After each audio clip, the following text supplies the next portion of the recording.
Welcome, magical humans, to another episode of Tea with Tamara. Ugh, that did not come out very well. I bit my own tongue on tea. Tea with Tamara. In this episode, I want to talk to you about something that's really powerful and not something we're taught in school, but could impact what happens every single day for the rest of your life. And I want to invite you guys to just hear the message. It might make you uncomfortable. You might want to resist it. You might think that I am just this random girl who just seemed to figure something out and it worked for me and it doesn't work for everybody and it's not going to work for you. But let me tell you, I am just another human on another area of the earth who made a decision and took action on that decision. And so what I want to talk to you about today is creating a life that you actually look forward to every single day. A life that when you wake up in the morning, you're like, I get to do these things every single moment today. Like I am invested and I feel excited and I'm like juiced up on joy with, showing up for whatever it is that you are creating. Now, when we're born, we tend to get caught up in the expectations of the status quo or what our parents believe or what our teachers believe. And it sets us up in this like tumbleweed going down. We're not even going down a hill. We're just kind of rolling around. Think of like, the wild, wild west where you have these like villages and they're like half shut down, but the tumbleweed keeps tumbling.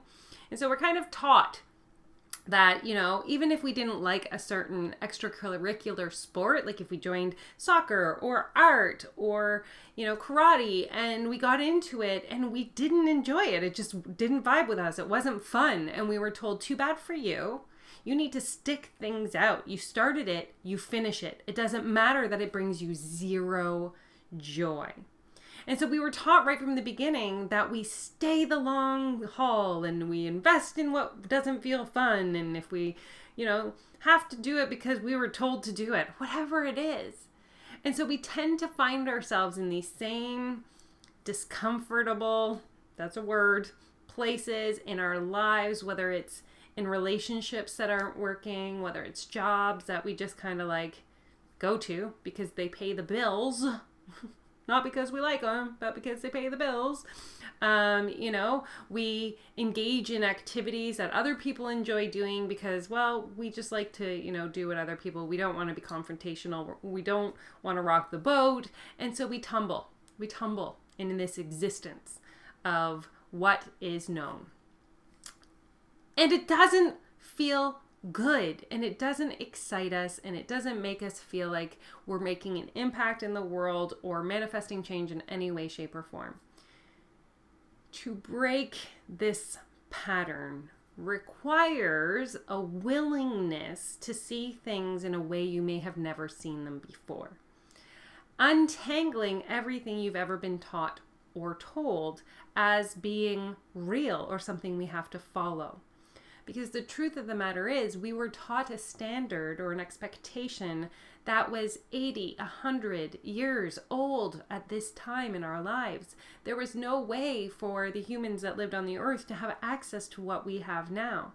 And so the foundations are crumbling, you guys. Everything that has been working no longer works.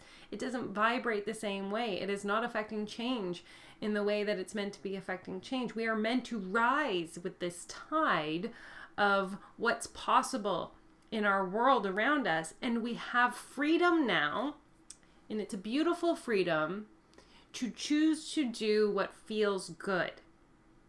And that may upset people in your life. It may be that you have to tell your parents that they're not going to work in your shoes every single day. So you're going to choose something that you enjoy. And you may not know what that looks like, but what is working isn't, like what you're doing right now isn't working. And it could be that you need to look somebody in the eye that you're just coexisting in a house with. And you guys are just literally not inviting each other into the highest versions of each other's lives and ways and experiences. And being open to see that there is opportunity to have exactly what you desire in your relationships. It's about finding groups of people that you are doing the same thing that you love to do or want to do, habits, hobbies, things, whatever, that engage and inspire you. And like, again, want to like elevate you into the next version of yourself or amplify your message or whatever it is, but they make you feel good. You walk away from being around them and you're like, I could hang out with these people all day long. I just love talking to them about whatever it is. It could be music, it could be sports, it could be button collections. But we're tolerating life right now. We're tolerating it. We're just tumbleweeding it in a half-dead, worn down Western world that isn't serving anyone anymore. So the idea here and the invitation is to really look at your life, your current reality, and assess what you desire and what you don't. Because at any moment we have the opportunity, because change happens just like this. With one thought, one decision, one action, you can change the trajectory of every part of your life. And anyone who has stood on the ledge and was ready to make a blind leap knows this. Taking a blind leap and jumping into the unknown, whether it's leaving a relationship, whether it's quitting a job, whether it is, telling toxic people that they cannot be in your life anymore, it's scary as all fuck. That deserves a swear word. But there's a willingness to see that, there was a meme that somebody posted and it had a cliff and a man standing on the cliff, and it just said God, and there was a hand coming down from what was like a cloud to push the person off the ledge. And then underneath, before hitting the ground, there was like a little net to catch, and it also said God. Because we're taking care of you guys. We are taken care of. And oftentimes the ledge is there for us because we are meant to expand. Because there is something when we leap that is so wonderful and expansive and joyful.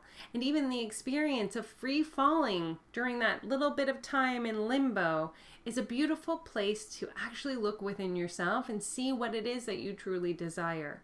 I'm reading a book right now. It's called Light is a New Dark by Rebecca Campbell. And it really is about like your soul's calling, your soul's calling. This book particularly says soul's calling, probably every page. And that discomfort that we're in, that we know we're not where we're meant to be. And there's she calls it her dark night of the soul. I had a dark night of the soul. It lasted, 6 months. But I was willing to do something I'd never done. For me, the willingness was to break a toxic relationship. That relationship just happened to be my son. I looked at my son at 17 and said, we're done. It's not a healthy relationship. It's not a healthy relationship. The fact that you're my son doesn't change anything. We are literally pulling each other down.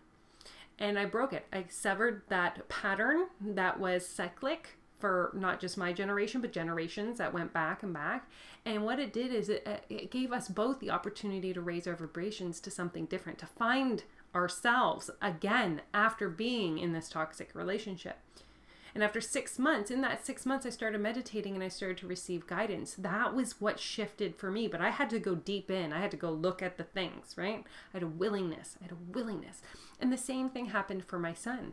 He ended up moving cities, moving in with a girl, and really started to realize that his toxic behavior, that could happen. People would choose not to have them in their lives if he continued the way he did. And he changed his stars. If you're a Knight's Tale fan, he changed his stars. And so after 6 months, he reached out to me and we forged a new relationship, one based on trust, one based on truly seeing each other as the different humans that we were, having had this elevated frequency and vibration shift. And so, yes, it was scary. That was the worst and hardest and most fearful thing I've ever done. And it did cause me to go into 6 months of depression. However, from that one decision, I was able to break free from other toxic relationships. I started placing my energy and my being and my body as the most important thing. I started to serve a community, collective, and tribe that resonated with me, that raises each other up. I surround myself with people who have the same messaging, are all rebel unicorns out in this world to make a big difference and impact. And everything in my life has changed, including my finances, including how I get to write books and do podcasts and have a YouTube channel and all these amazing things. But that ledge, when I stood at it, was the scariest thing that I've ever done. And I tell you with great confidence that jumping into something that you've never done before, no matter what the outcome, offers you an opportunity to see the world outside of what you've been taught. And that, my friends, is the greatest gift we can give ourselves. No longer looking at the scripts and the stories and the authors who wrote them from when there was a time when we didn't have the same, access to, the internet, or, access to reaching people globally with one communication, things going viral, whatever it is. We have a different world. And you being willing to stop that script of tumbleweed and being willing to stand at the top or the bottom of a mountain, however you look at this analogy, and roll down and gain momentum, or choose to climb to see what the view at the top is. This is now your invitation. This is now your invitation to go within and really truly figure out what it is that you want to do, what you desire, and how you're going to show up in a bigger way in the world. And I'll give you the one exercise that changed my life.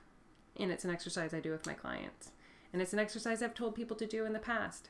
And it started here for me when I didn't know, when Ethan and I had stopped talking, and I walked into my living room, and I've never been scareder in my life, because I didn't know who I was anymore. I'd been a mom to a child with mental illness and the daughter to a mom with mental illness. And so I was codependent and living my life for other people for a really long time. When I walked into the living room after Ethan and I had our breakup, and I just stood there and I was like, I don't know what I want. I don't know what I want. I have all this freedom right now and I don't know what I want. And so I was in Leonie Dawson's mastermind at the time, and she had us write a list of what we love to do. And I think hers was 100, but I have people do a list of 50 things they love to do. And it was this list of 50 things that I love to do that sparked everything that I do today. So this is the beginning place. This is where we reconnect to our soul's calling, is simply being willing to write down who we are and what we love, and not what you do for others. It's not like I go to movies because my husband loves going to movies, or I go ice skating because it's good for the kids. It's like, what are the things you love to do? And do those.